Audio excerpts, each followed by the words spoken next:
سلام به روی ماهتون عزیزای دل. به یک فال حافظ دیگه از کانال فالینا خوش اومدید. امیدوارم هر جا که هستین حال دلتون آروم باشه و اگر این روزها دلتون پر از سوال، نگرانی یا انتظار بیهوده شده، امیدوارم تا پایان این ویدیو پیامی رو بشنوی که چراغی برای مسیرت باشه. خیلی از ما وقتایی سراغ حافظ میاییم که دلمون دنبال یه نشونه است. دنبال یه دلگرمی یا حتی فقط میخوایم بدونیم خدا و جهان امروز چه حرفی برای ما دارن. یادتون باشه فال حافظ پیشگویی آینده نیست، اما پنجره‌ای برای فکر کردن، امیدوار شدن و پیدا کردن نوری که شاید این روزها کمتر دیده باشیم. پس امروز هم کنار هم تفعالی به دیوان خواجه شیراز میزنیم و میبینیم که این غزل زیبا چه پیامی برای دلهای ما آورده. اگه اولین بار مهمون فالینا شدی خیلی خوش اومدی و اگه از همراه‌های همیشگی این خانواده هستی از ته دل خوشحالم که دوباره کنار همین. پس اگر آماده ای چند لحظه از شلوغی ذهنت فاصله بگیر. چند نفس آروم بکش. یه دم عمیق و آروم بیرون بده. تمام نگرانی ها رو برای چند دقیقه کنار بذار. هر چیزی که ذهنتو مشغول کرده رو فعلا رهاش کن. اجازه بده فقط خودت باشی و صدای حافظ. حالا وقتشه که نیت کنی. اگر سوالی توی دلت هست، اگر برای کاری مردد هستی، اگه منتظر خبری هستی، اگه برای عشق، کار، سلامتی، خانواده یا هر موضوعی دلنگرانی، همون نیت رو آروم توی دلت مرور کن. هیچ نیازی نیست بلند بگی. فقط از ته دل نیت کن و با ایمان و امید همراه من شو. به نام خداوند بخشنده و مهربان.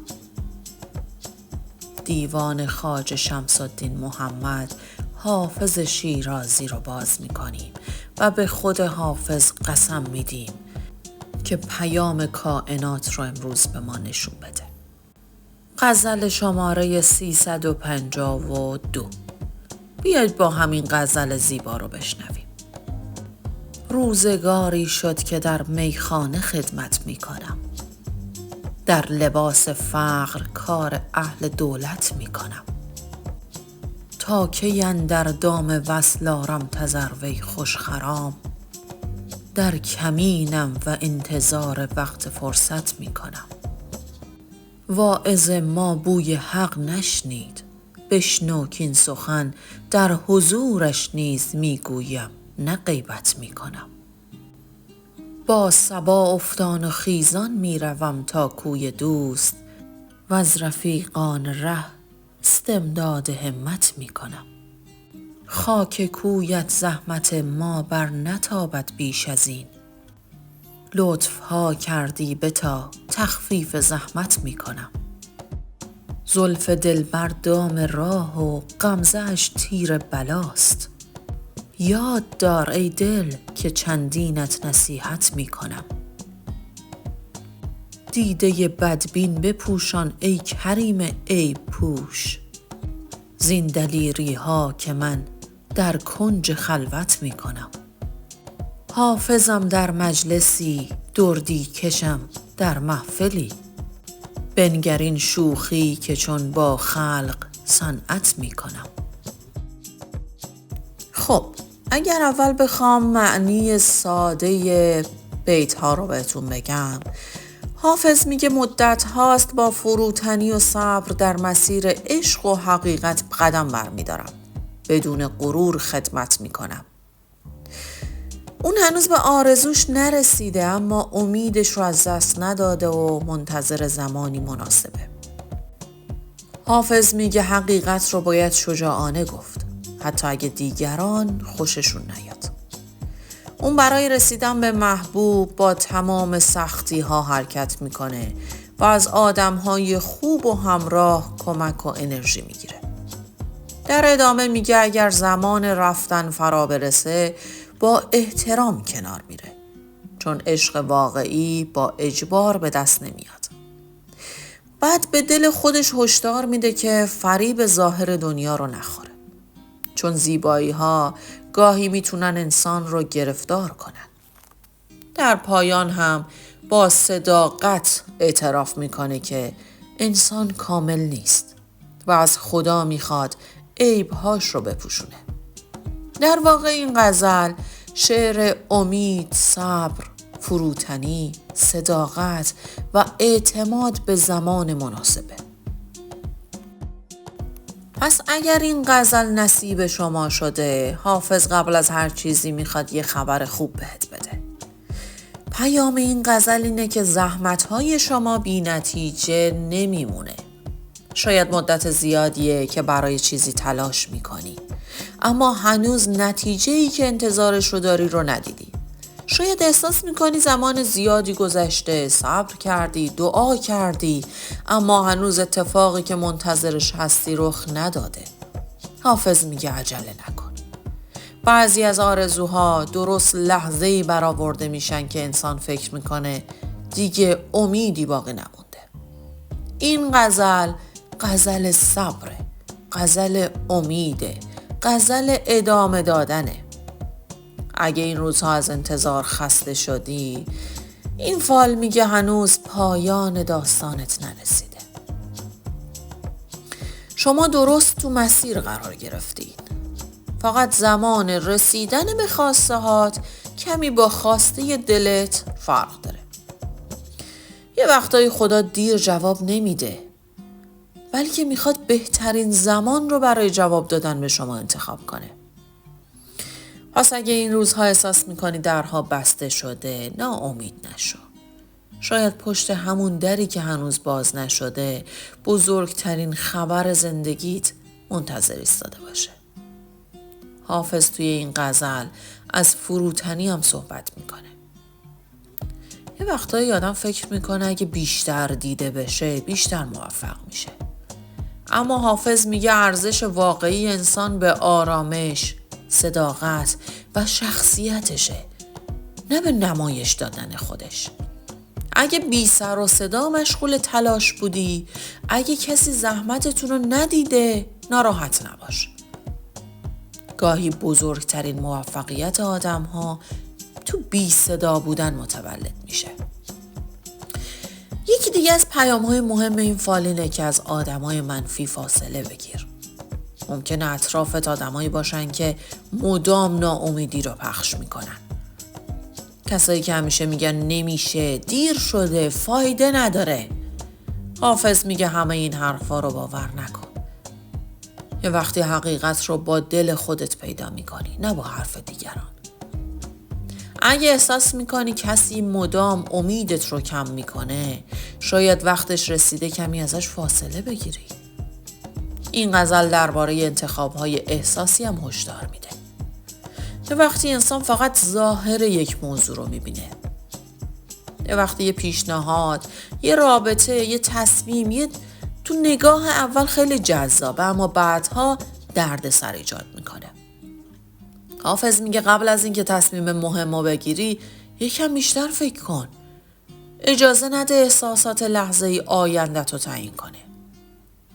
اگه نیت درباره عشق بوده، این فال نشون میده که همه چیز تموم نشده.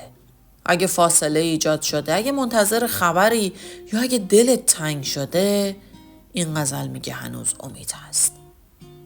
اما رسیدن به نتیجه نیاز به صبر و درک متقابل داره. اگه قرار باشه این رابطه دوباره جون بگیره، تو زمان خودش اتفاق میفته. اگرم قرار نباشه ادامه پیدا کنه، خدا مسیر بهتری رو برات پیدا میکنه. اگه نیت درباره ازدواج بوده، بسیار امیدوار کننده است، اما عجله رو توصیه نمیکنه. اگر نیت درباره کار یا شغل بوده، این خبر از پیشرفت داره برات. مدتی احساس کردی که مثلا تلاشات دیده نمیشه، اما نتیجه نزدیکتر از چیزیه که فکر میکنی. ممکنه پیشنهاد کاری داشته باشی، ارتقای شغلی داشته باشی، شروع همکاری جدید داشته باشی یا حتی درآمدی که انتظارش رو نداشتی تو آینده نه چندان دور وارد زندگیت میشه. فقط ناامید نشو رفیق من. اگرم درباره مسائل مالی کلی نیت کردی، میگه مدیریت مالی تو فراموش نکن. خرجای هیجانی رو کم کن. فرصت‌های کوچیک رو هم دست کم نگیر. یا وقتی یه تصمیم درست مسیر چند سال آینده تو تغییر میده.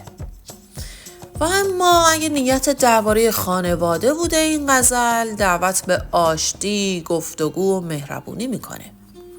ممکنه دلخوری کوچیکی بین اعضای خانوادت وجود داشته باشه، اما اولین قدم رو شما برای آروم شدن رابطه بردارید. یه پیام، یه لبخند کوچیک موقع دیدار یا حتی یه تماس میتونه فاصله سالها رو از بین ببره.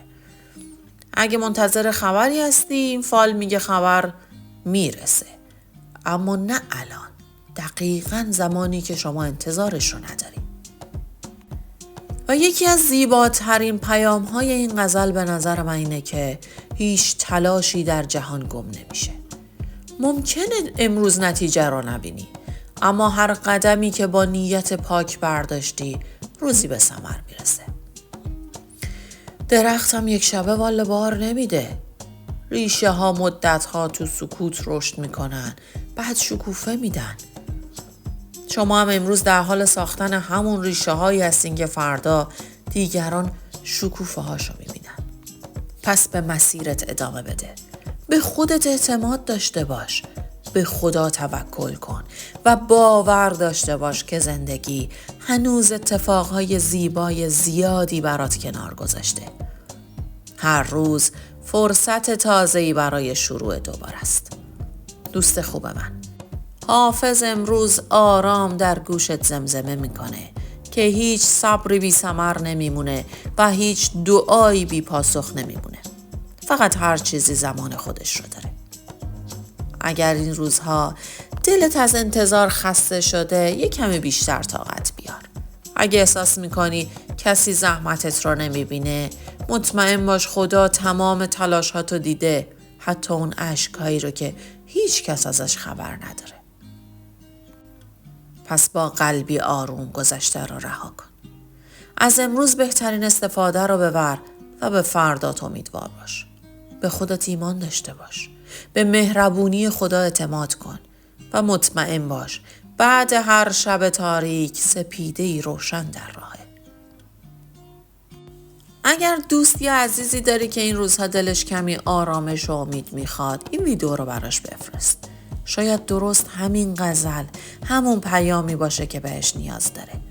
اگر هنوز عضو خانواده فالینو نشدی، حتما کانال رو سابسکرایب کن و زنگوله رو بزن تا فالهای جدید رو، حافظ خانی رو و ویدیوهای بعدی رو از دست ندی.